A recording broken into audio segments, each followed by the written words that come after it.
Agustín Ángel Cabrera, pintor, escultor, profesor, creador. Mi personaje de hoy, nacido en un año del siglo pasado en la calle Fontana de Oro, es alguien que les prometo no les va a aburrir. Lo conocí en 1969 y aunque no se lo crean por su aspecto físico, fue profesor mío de dibujo. Reconozco que desde aquel momento me llamó mucho la atención su forma diferente de impartir clase, su trato con el alumnado, su rebeldía y no sometimiento al plan de enseñanza instaurado. Al paso de los años sigue sorprendiéndome que no haya cambiado un ápice 42 años después.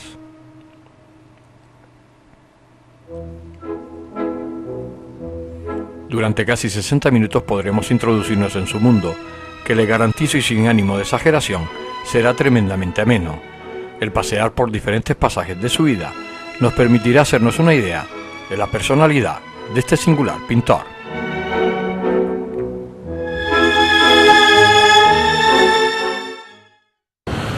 Agustín, ¿cómo recuerdas tu vida de niño? Porque tú naces en la calle Fontana de Oro, sí, que después se llamaría Senador Castillo Olivares, sí, ¿no?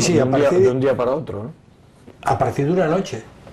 Por la mañana llegaron unos tíos con una picota, lo cambiaron porque había, por lo visto, había un compromiso del gobernador con un individuo y se convirtió en senador Castillo Olivares. Hasta la fecha. Hasta hoy. Que no ha vuelto a cambiar. ¿Cómo son tus recuerdos de niño? ¿Cómo recuerdas aquella infancia? Bueno, la verdad es que mis recuerdos de niño no son buenos. Yo era un niño enormemente enfermo.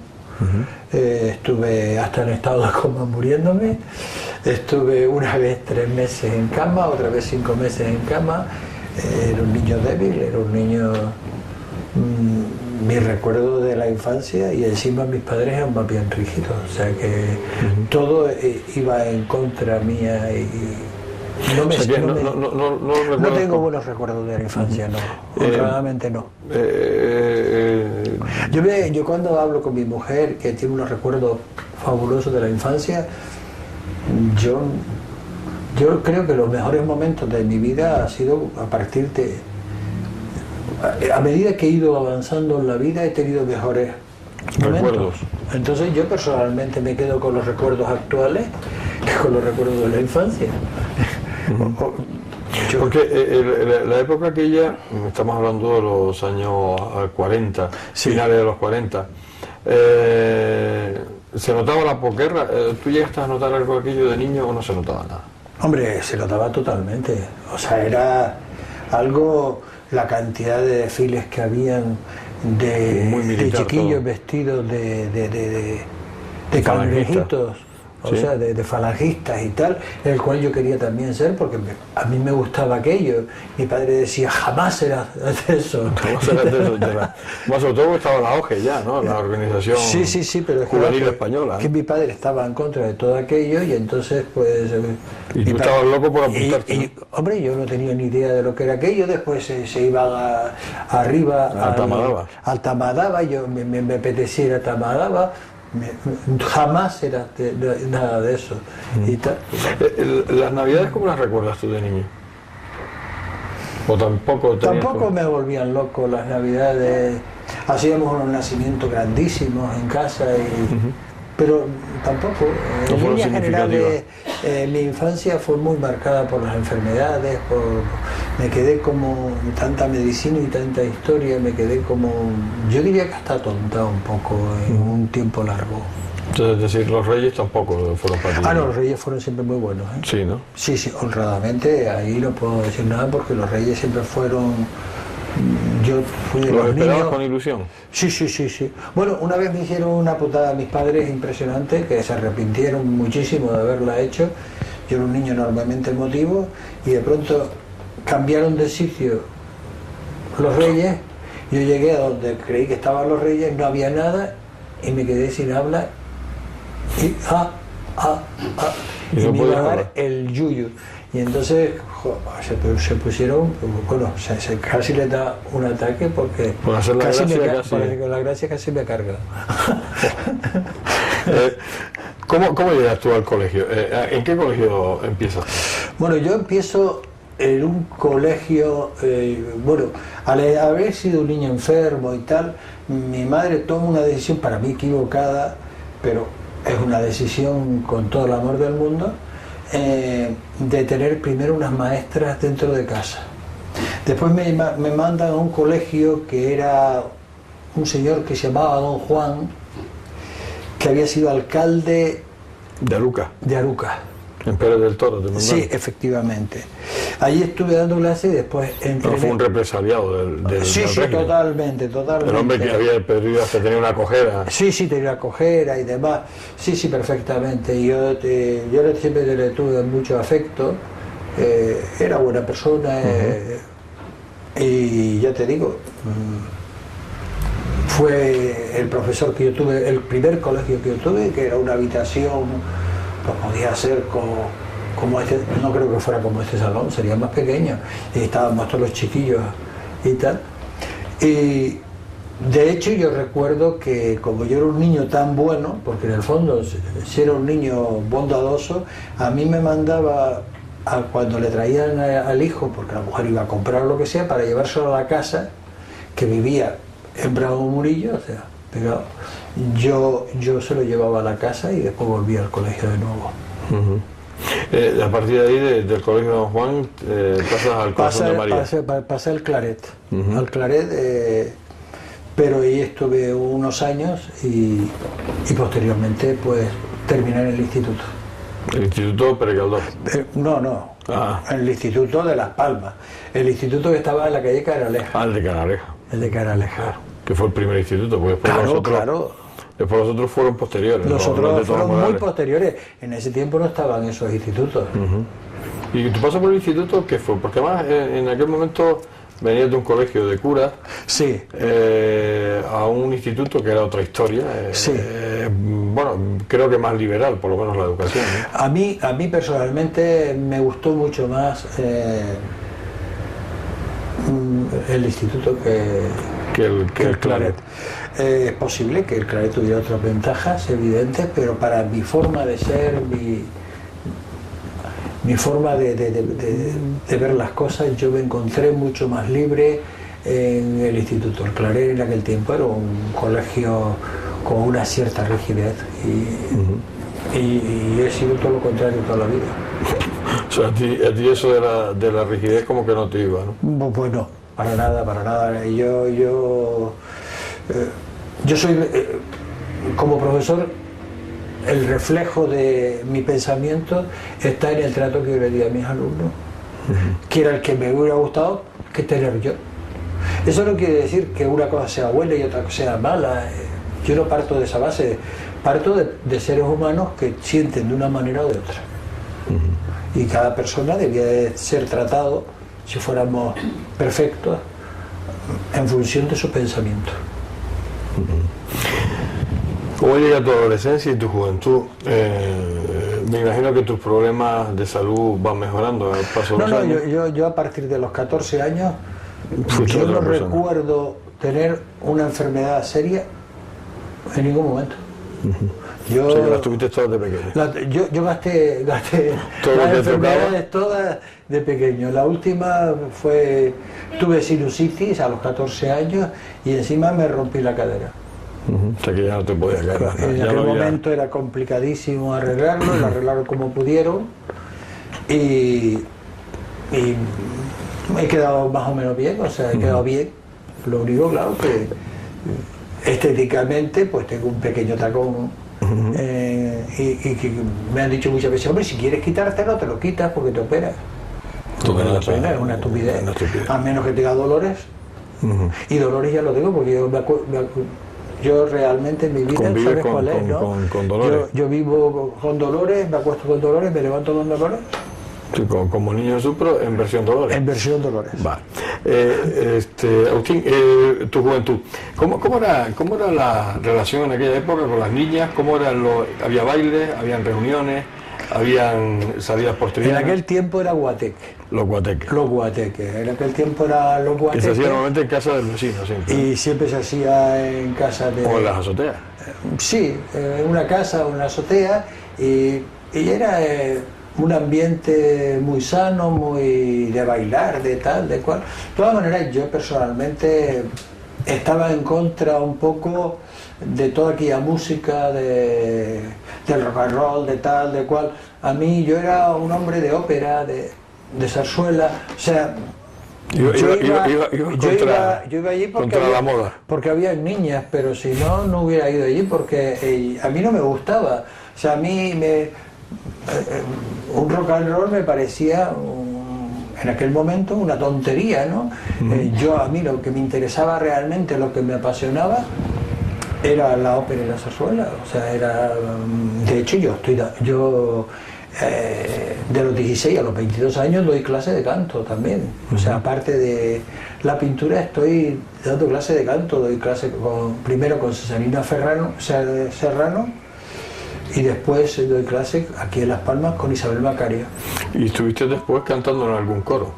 Sí, canté en varios coros, canté en el de Isabel Macario y canté también en el Santo Tomás de Aquino de Madrid, que también estuve, y que lo llevamos segundo premio de España de estudiantil. ¿Y las relaciones con las chicas cómo eran en aquella época?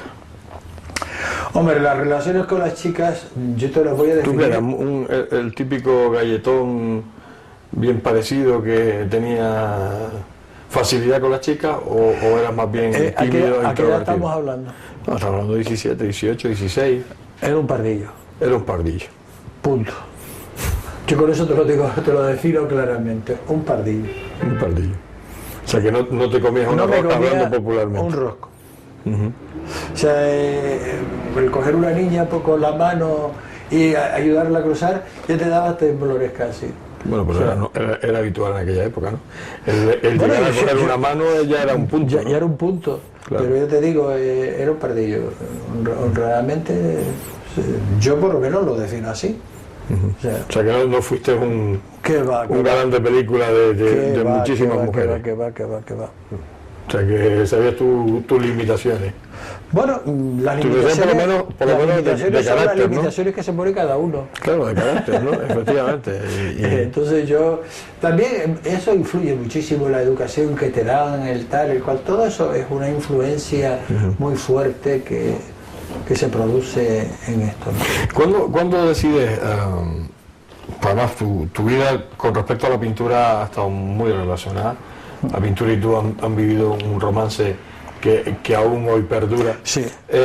¿Cuándo decides tú cambiar un poco el chip, irte a Madrid, irte a estudiar, hacerte profesor de Bellas Artes, dedicarte a lo que a ti te gustaba? ¿Cómo descubres tu inclinación hacia el dibujo? Bueno, yo inicialmente te digo que a los 5 años, yo me acuerdo perfectamente a los 5 años, con la tripa sobre el ladrillo, dibujando continuamente. Me imagino que les pintaba las paredes a tus padres. No. Me daban papeles y yo cogía con lápices y vengo y dale a dibujar con lápices de colores y con la tripa en los ladrillos. Te lo digo porque siempre decían que la gente que me iba a poner malo, que tal, que cual, que me puse malo por eso. Ya bastante enfermo estaba ya, pero no precisamente eso. Pero sí,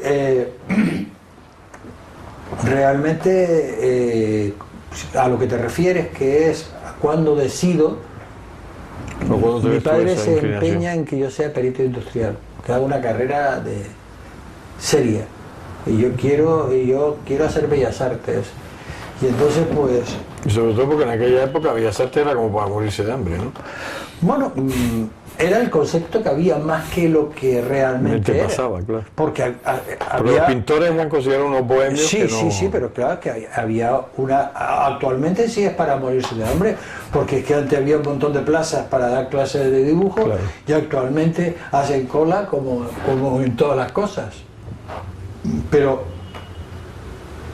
él no quería, si lo quisiera perito industrial, me metió en perito industrial, ahí pues no funcionaba, y entonces un día me llamó, un poco instigado por su hermano y por mi madre, y me dijo que me habían matriculado en Tenerife de ingreso de Bellas Artes, como yo quería, y que había empezado hacía 2 días en los exámenes, pero que eran 15 días de dibujo, yo tenía 13, y que marché a Tenerife urgentemente, y ese mismo día salí para Tenerife, me presenté al examen, llegué 2 días tarde y aprobé el ingreso de Bellas Artes. Yo me había examinado también en perito industrial, y entonces cuando llegué, papá, he aprobado en Bellas Artes, me dice, pues vete a buscar las notas de perito industrial, vete a ver qué sacaste. Y yo cuando vi que tenía 2 aprobados, casi me da el yuyo. Entonces dice, ¿qué? Digo, todas suspendidas. No, pues si quieres ser un desgraciado, lo vas a hacer, sigue Bellas Artes. Ahorrador de electricidad Staminar.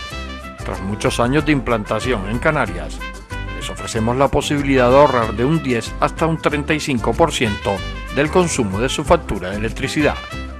Tenemos un ahorrador que se adapta a sus necesidades, sea cual sea su tipo de negocio o industria. Muchos ahorradores puede encontrar en el mercado, pero solo Staminar ha demostrado su eficacia. No deje que los gastos abusivos de electricidad afecten su economía de negocio. Pídanos presupuesto sin compromiso al 921-481-249. Ahorrador de energía Staminar, la solución a sus problemas de exceso de consumo. Ahorre de un 10 hasta un 35% de su factura de electricidad.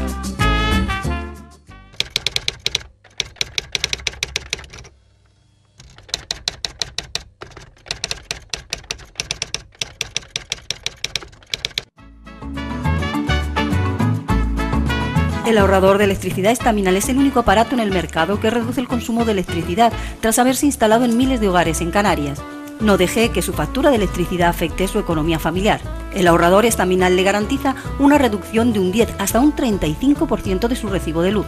Staminar no necesita ninguna instalación especial, es autoinstalable y no consume electricidad.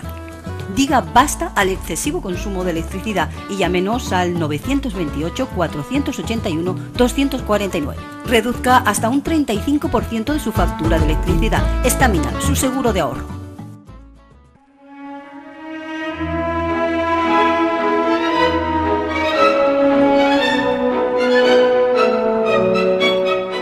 Su infancia de no muy buen recuerdo deja paso a una juventud llena de creatividad y de rebelarse contra la imposición que le lleva a estudiar la carrera de Bellas Artes, dejando a un lado lo que pudo ser un brillante futuro como ingeniero industrial.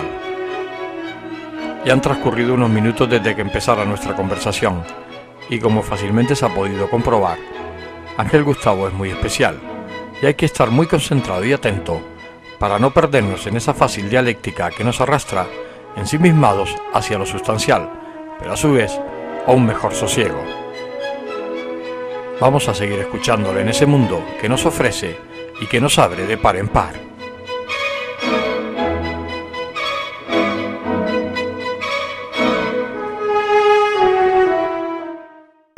Hablamos de tu ingreso en la Escuela de Bellas Artes y decides irte a Madrid, a estudiar en San Fernando, en la Escuela de Bellas Artes. Sí, es que resulta que, claro... Porque además en Tenerife no se podía tampoco, porque ibas a estudiar en Tenerife. No, yo era libre, en Tenerife era libre, yo estudiaba aquí y iba... y era libre realmente a examinarme. Iba aprobando, aprobé el ingreso y aprobé el preparatorio, eso lo hacíamos muchísimos canarios. Y después, posteriormente, yo tomé la decisión, o quería tomar, de ir a Madrid. Pero el problema se suscitó en que no había dinero para ir a Madrid. Y entonces tuve que esperar un año para tener becas para poder conseguir una beca. Sí. Y llegas a Madrid y ahí te cambia un poco el chip, ¿no? Ahí me cambia todo el chip. Inicialmente me doy cuenta de lo preparadísimo que voy. El profesor de pintura me pregunta, después de un año de estar pintando, si he pintado mi vida. Y el profesor de dibujo mira mi dibujo con auténtica pasión y me dice: qué desastre. Y yo me puse con fiebre. Entonces me puse malísimo. Y decido volverme a Las Palmas porque yo me doy cuenta que los niveles que hay en Madrid son tan altos con respecto al nivel que yo llevaba que era imposible de todo punto llegar. Y entonces, comentándolo con un compañero también que iba de Las Palmas, de los Romero Girón, resulta que le digo: mira, Luis, yo me marcho para Las Palmas. Dice: yo no me marcho porque estaba igual que yo, porque mi padre me mata. Pues claro, había ido en contra de su padre también. Y entonces pensé yo que también mi padre me podía matar. Y entonces pues nos quedamos allí. Y ese año pues digamos que aprobé por los pelos, con un complejo terrible, pero aprobé. Y al año siguiente, sin embargo, fui a premio ya.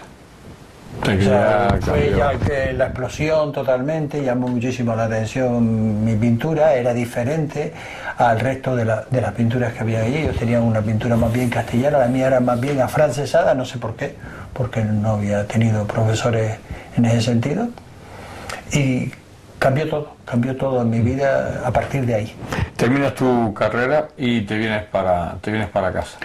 Bueno, en realidad yo me llevo el premio este de la Fundación Rodríguez Acosta. Estuve un mes en Granada, sufragado por... ¿Pero ya termina la carrera o todavía estudiando? No, todavía estoy en la carrera. Y entonces me hablan para que me presente, para presentarme, porque había que los profesores se presentaban para la beca a París.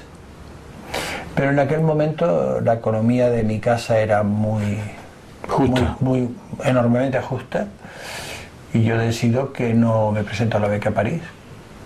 Y entonces lo que hago es que realmente pues me voy a Lanzarote de profesor. O sea, la primera plaza que te sale a ti es en Lanzarote. Interino de profesor al Instituto de Lanzarote. Y entonces cuando llego al instituto me dicen, me viene a ver el director de la Escuela de Arte y Oficio, y me dice que por qué no doy también clase en Arte y Oficio, que tampoco tienen profesor. Y entonces doy clase en el instituto, y cuando acabo el instituto doy Arte y Oficio. ¿Cuándo decides, o buscas un hueco para venirte a Las Palmas? Porque además llega a los institutos, ¿no? Bueno, yo la verdad es que la vida en Lanzarote la encontré como muy plácida, muy bonita, muy feliz, pero tenía un fallo garrafal. Está clarísimo, en 3 años pinté 5 cuadros.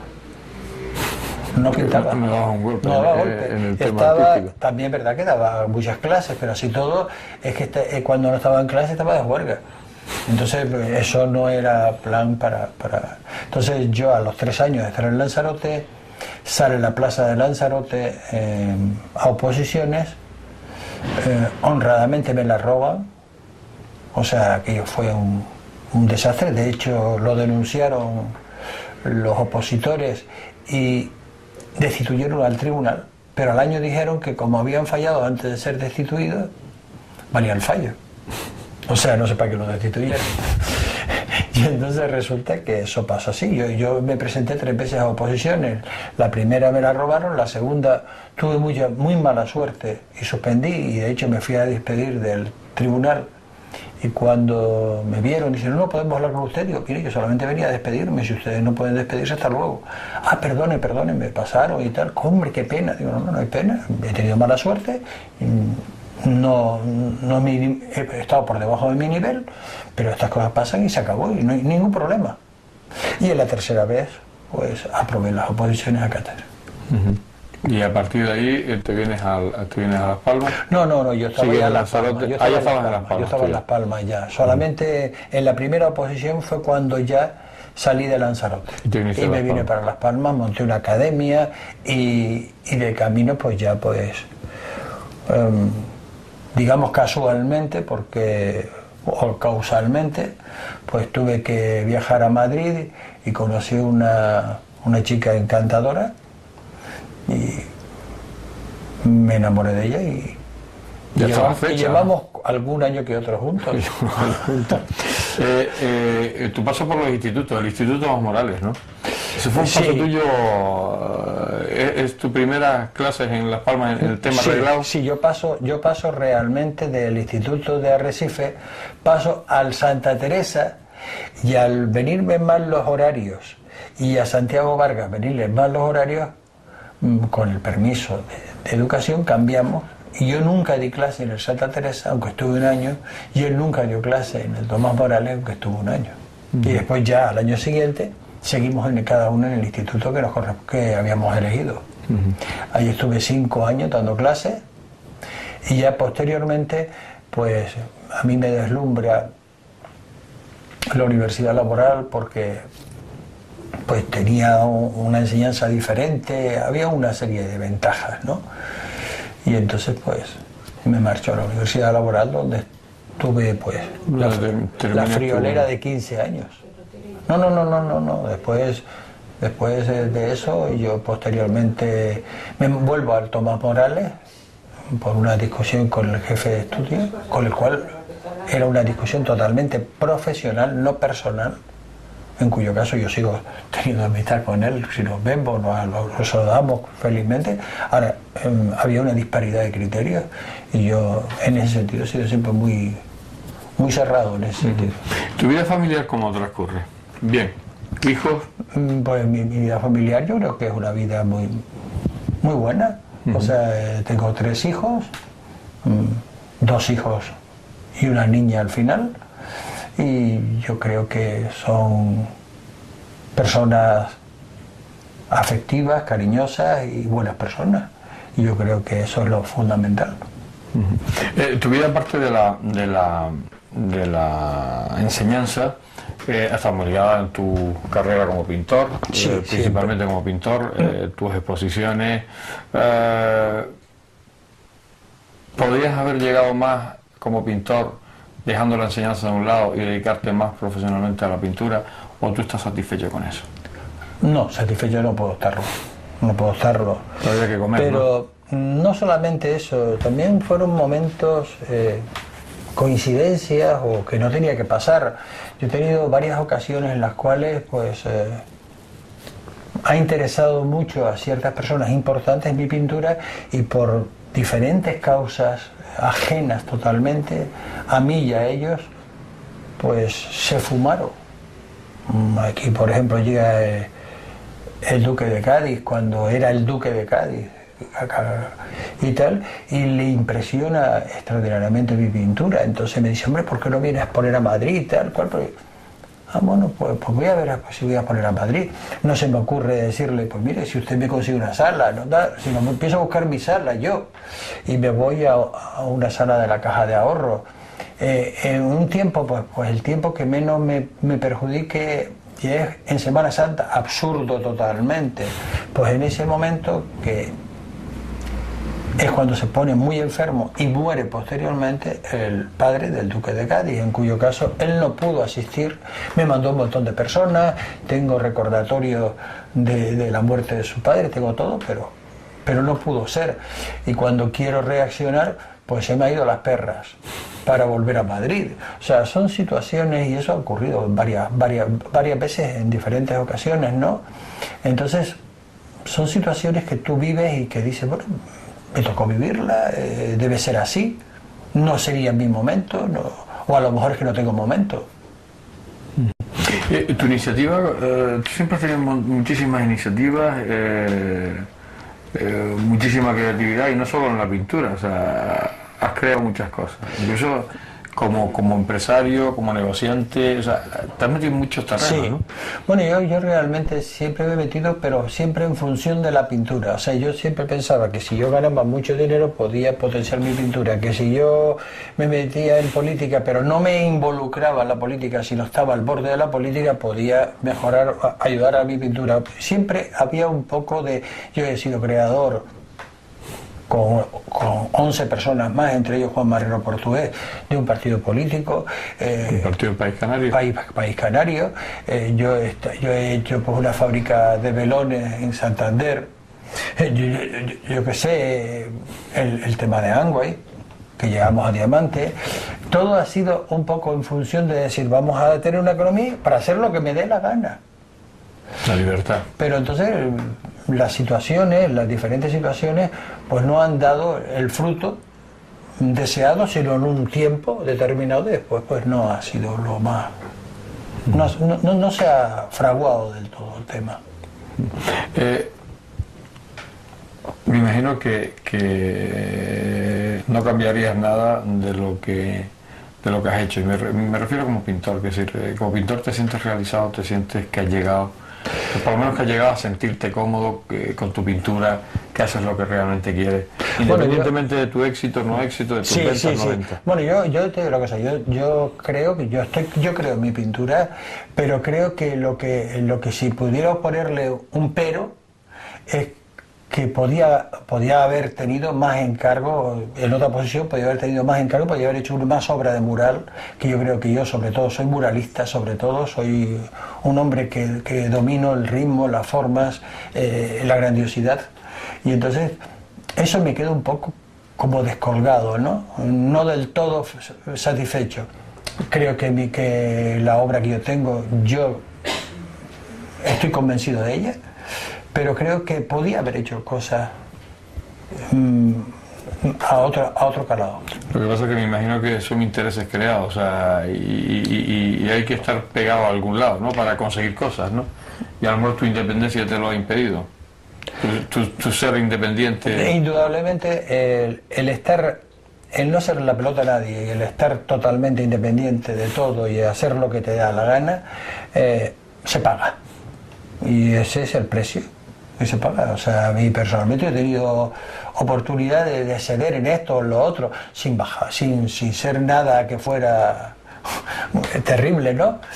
Y sin embargo no lo hice, en ese momento no lo hice. A mí se me ofrecieron multitud de cosas que yo no acepté, y entonces, sino que creía, yo partía de una base fundamental: si eres un buen pintor, si tienes una buena pintura, vas a salir de todas maneras.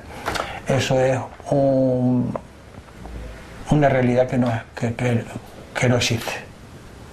Hay otros componentes que son tan influyentes o más que tu pintura.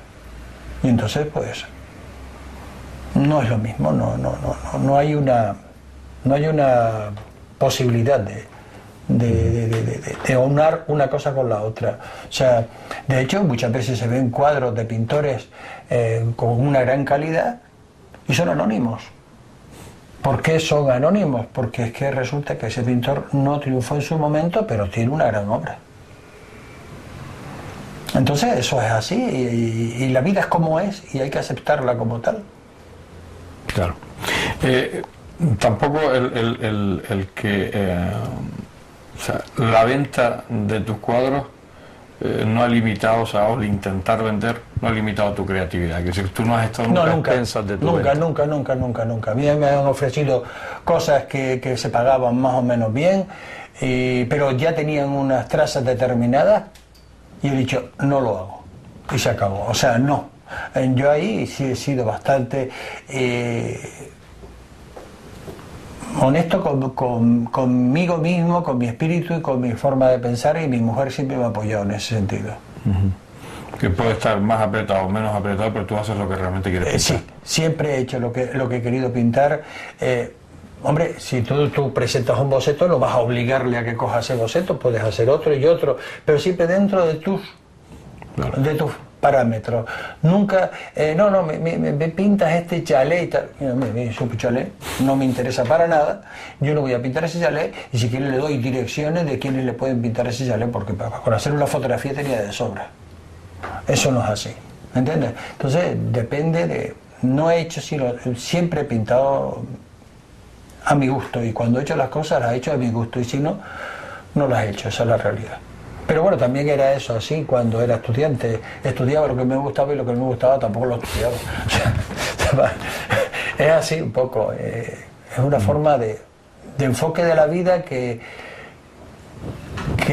quieras que no, hay personas que son bastante flexibles en ese sentido y aceptan cualquier cosa, y otros que son, yo qué sé, son personas que no te aceptan las cosas, no sé por qué, porque son rígidos, probablemente yo sea rígido y no lo sepa.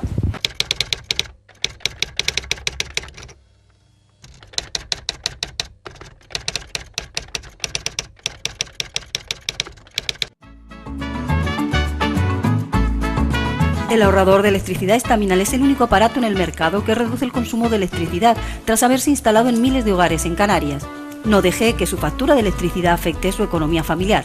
El ahorrador Estaminal le garantiza una reducción de un 10 hasta un 35% de su recibo de luz.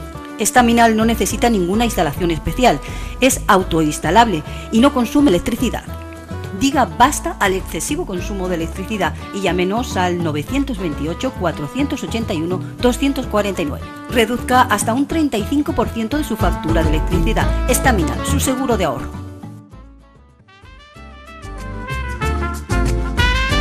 Ahorrador de electricidad Estaminal. Tras muchos años de implantación en Canarias, les ofrecemos la posibilidad de ahorrar de un 10 hasta un 35% del consumo de su factura de electricidad.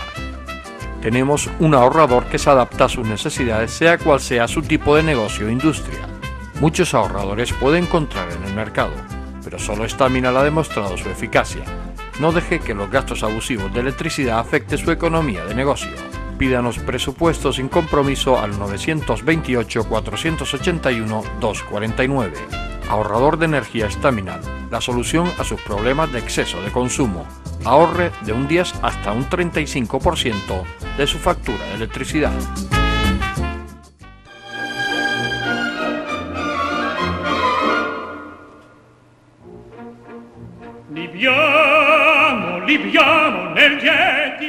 Sus años de profesor del Instituto Tomás Morales, de la Universidad Laboral, su caminar por el mundo de la pintura negándose en todo momento a bajar las rodillas a cambio de la fama y promoción, unido a su feliz vida familiar, hacen de Ángel Gustavo un luchador innato contra lo convencional, siempre bien acompañado y apoyado por Mariló, su musa vitalicia.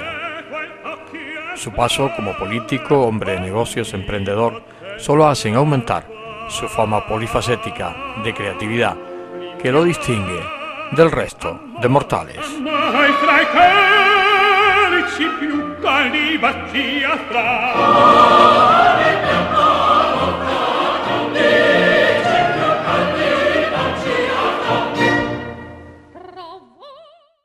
¿Cómo te sientes, Agustín, hoy en la actualidad? Hombre, mira, en este momento me siento, por una parte, libre totalmente, pero por otra parte, muchas veces pienso que lo que tenía que hacer es volar fuera. Volar fuera porque yo me encuentro físicamente muy bien, pese a que ya soy un hombre jubilado hace ya unos añitos y tal, pero me encuentro muy bien. Pictóricamente creo que estoy... Hace años que estoy maduro y ya llega un momento que la maduración es total. Además, sobre todo porque en los últimos tiempos has podido estar dedicado 100% a tu pintura. Pues sí. Lo único, claro, que siempre queda esa pregunta que yo me hago es la siguiente. Yo, por ejemplo, he hecho la obra pequeña, estos bodegones en el aire, que ha tenido bastante aceptación, por lo menos ventas ha tenido, ¿no? O sea que entonces quiero decir que ha tenido bastante aceptación. Pero yo me siento como un corredor de fondo de gran maratón corriendo los 100 lisos. O sea... no te han dado terreno para correr. Para mí ese terreno es muy corto. Yo necesito grandes dimensiones. Creo que donde más me he lucido siempre y donde más me siento más cómodo y donde me siento más bien y donde siento más emoción también a la hora de trabajarlo y hasta más miedo, que también es emoción, es cuando me encuentro ante una pared desnuda, inmensa, y entonces puedo hacerlo. Esas posibilidades no se me han dado. Por lo que sea, no quiero decirte por qué, porque no lo sé, pero no se me han dado. O sea, he hecho murales indudablemente grandes, pero nunca las cosas que a mí me hubiera gustado hacer. Yo tengo bocetos de trabajos que yo he hecho, muy estudiados y que me encanta y tal y cual, con ritmos, con formas, porque el mural, olvídate, el mural no es pintar un hombre al lado del otro, como muchas veces veo por ahí. El mural son ritmos, son formas, y el que sea figurativo solo implica el que se forma a base de seres o de lo que sea. ¿Tu independencia política te ha pasado factura, entonces? Pues sí me ha pasado factura. Yo tuve mi ocasión. Yo no sé si se puede decir que Juan Rodrigo de me vino a buscar. De hecho, yo le hice un retrato y me prometía lanzarme, pero tenía que pertenecer a un partido, bueno, al PSOE. Yo personalmente no tengo nada contra ningún partido y contra el PSOE, más de una vez lo he votado, pero una cosa es estar casado con ellos y otra cosa es votarlos en un momento determinado porque crees que lo han hecho bien. Lo han hecho bien, o pueden hacerlo. O pueden hacerlo bien. O no votarles porque lo han hecho mal. O no votarles porque me he quedado hasta las narices de ellos también. Pero esa libertad la tiene el que está fuera totalmente de la política. Yo tuve una época de política en la que creé con Juan Marrero y una serie de señores un partido y estábamos, pero eso es, yo que sé, un sarampión de juventud treintañera. Ya después ya ves las cosas de otro punto de vista y no quieres. ¿Te ha quedado alguna espina clavada de algo que quisiste hacer y no pudiste? ¿O te arrepientes de algo que quisiste y hoy no hubieras hecho? Hombre, siempre hay cosas que podías haber hecho. Una cosa, la vida es como caminos, ¿no? Tú tomas un camino o tomas otro. Muchas veces pienso que si hubiera tomado este camino en vez de tomar el otro, los resultados hubieran sido diferentes. Pero solo miro la parte positiva. También al tomar ese camino tendría otra parte negativa, la cual no conozco. En cuyo caso, yo creo que para mí el momento importante no ha pasado, sino que tiene que pasar. Porque es que lo que tú hiciste hasta ayer ya está hecho. Lo importante es lo que tienes que hacer a partir de hoy. Y eso creo que es muy importante, el tomar decisiones a partir de hoy, de tu momento que estás viviendo, ¿no? Vivencial. ¿Tienes muchos enemigos? Yo diría que alguno, pero es su problema, no es mi problema. Yo hace ya unos años que ya realmente me dan igual. O sea, la persona que es enemigo normalmente odia. Y el que odia se está haciendo daño a sí mismo. Es su problema, no es mi problema. ¿Y muchos amigos? Tengo unos cuantos amigos. No muchos, pero unos cuantos. Sí tengo. En este mundo artístico, ¿se crean más amigos que enemigos o se crean más envidias que otra cosa? Yo creo que es un mundo enormemente competitivo, en el que además... Salve el que pueda, ¿no?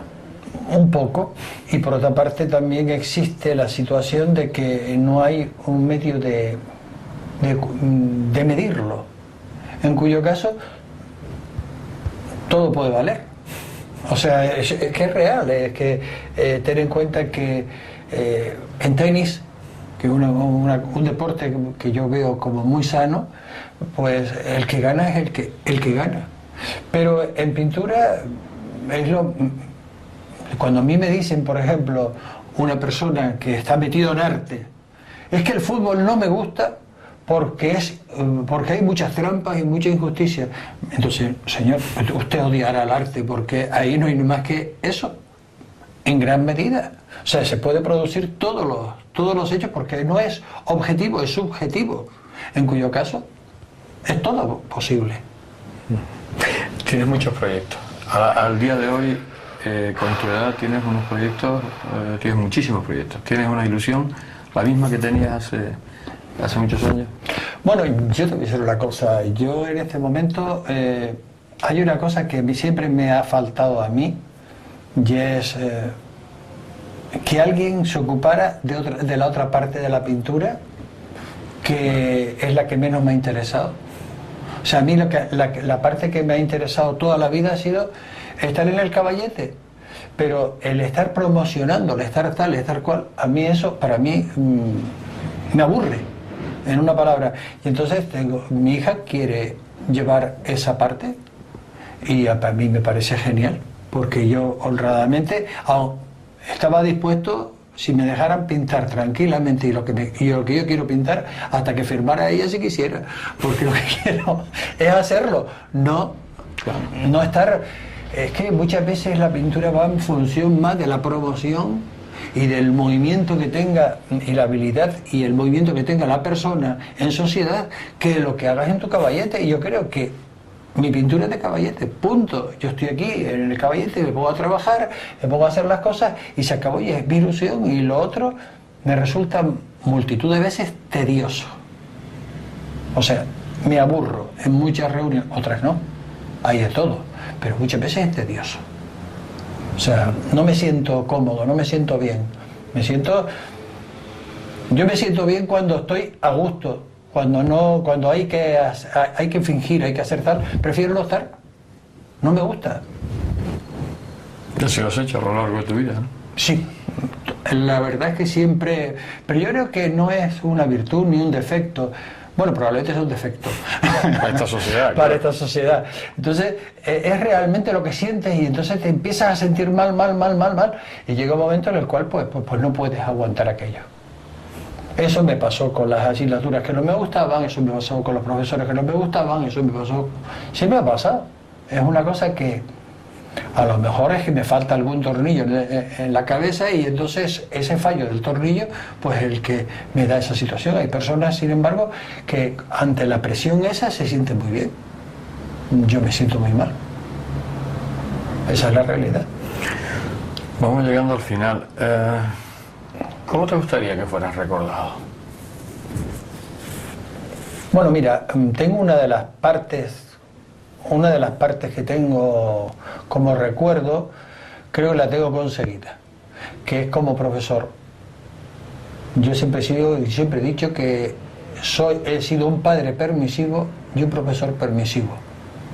Profesor y un padre que ha intentado ayudar a sus hijos, a sus alumnos, y que le ha derramado afecto.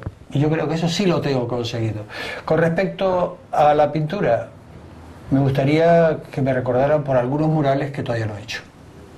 Aunque ya, claro, cada vez pasan los años y cada vez subirte un andamio a pintar un mural es un poquito más complejo, ¿no?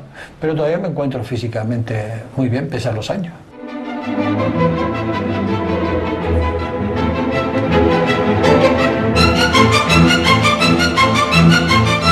Luce da lei per me non fa diletto, volaron già 3 lune da che la mia Diletta agì per me lassù. Parece increíble que haya pasado casi una hora desde que empezamos a hablar. El libro abierto de Ángel Gustavo no ha terminado, pero los imperativos de televisión no nos dejan más camino que ir finalizando.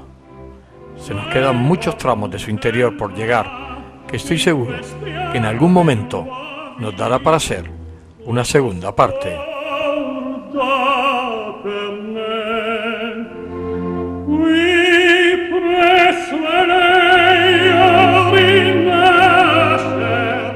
Observando sus cuadros, fiel reflejo de su pensamiento, nos transporta a lo sublime que la mente nos puede dar de sí. Sus cuadros, su persona, son solo un conjunto que impone su ley de transparencia y bondad en esta sociedad insolidaria.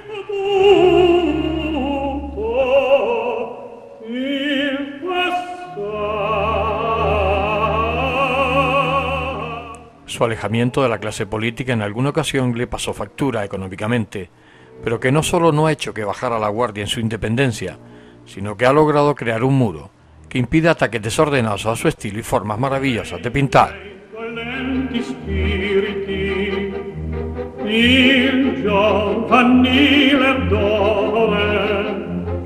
Agustín Ángel Gustavo Cabrera, mi profesor, pintor, escultor, empresario, creativo, gracias por permitirnos dejarnos entrar en tu mundo y que durante una hora hayamos podido ganar algo más de vida al escuchar tu fácil verborrea sencilla y sin complicación, pero con gran trasfondo. Ángel Gustavo, solo me queda decirte adiós, querido profesor. Volveremos a vernos, estoy seguro. Hasta siempre. Dal di che disse vivere io voglio